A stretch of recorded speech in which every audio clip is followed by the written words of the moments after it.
We're going to end that war very quickly. They want to make a deal so badly. You're going to see oil prices plummet. They're going to come down. There's so much oil out there. They're going to come plummeting down. But we're going to have to make a little journey down to a place called Iran. We have to stop them. They have nuclear on their mind, and we're not going to let them have a nuclear weapon. President Trump has made his message crystal clear. Iran cannot have a nuclear weapon. It's a principle even Democrats agree with, though of course they won't give Trump props for protecting our children and grandchildren from a nuclear-armed terror state. The problem is there is a big cost, and it's being borne by the hardest working Americans. Thanks to the conflict, the cost of gas is up by $1 a gallon. The cost of diesel, which our truckers and farmers rely on, is up $2. Axios is reporting that farmers across the Midwest are growing desperate amid rising energy and fertilizer prices. So how do farmers and truckers feel about this? Is the trade-off worth it? Joining me now to share their thoughts are John Boyd, founder of the National Black Farmers Association, and Gord Magill, a truck driver and author of the book End of the Road. Thank you both so much for being here. I'm just so honored to have you. Let me start with you, John. I imagine the cost of diesel is just crushing you. It is, and the high cost of diesel fuel, you know, my tractor holds 100 gallons. Wow. 100 gallons of diesel fuel. Wow. And at $6 a gallon for off-road diesel fuel, you know, that's $600 every time I fill up my tractor. The price of fertilizer has increased 35%. That's $140 a metric ton for America's farmers, and for the good fertilizer, it increased about $200. So this is on average about $100,000 for an American farmer at the end of the season.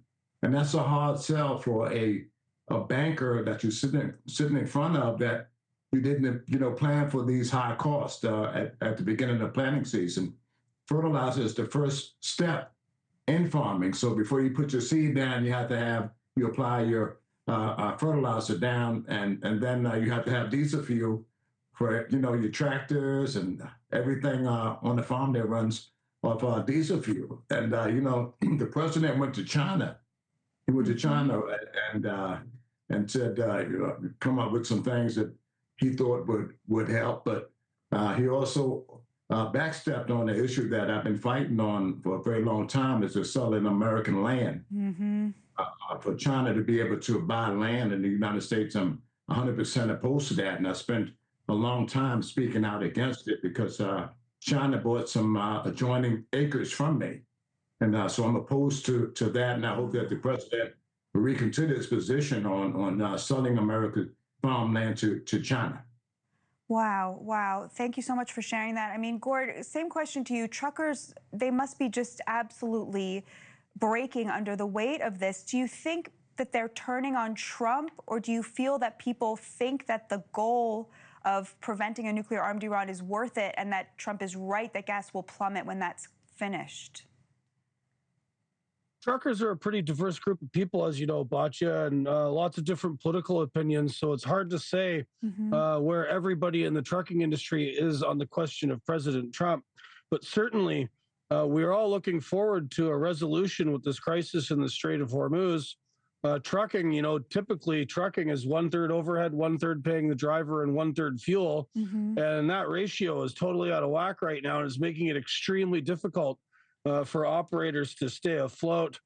You know, another move President Trump could make to help ease that burden and for our farmers is in previous administrations made it extremely difficult for refiners to keep diesel upgrading facilities open, and a number of diesel refineries closed in the administrations leading up to President Trump's. And maybe he could do something about that and help producers here get more product on the market, you know, failing any resolution in the Straits of Hormuz.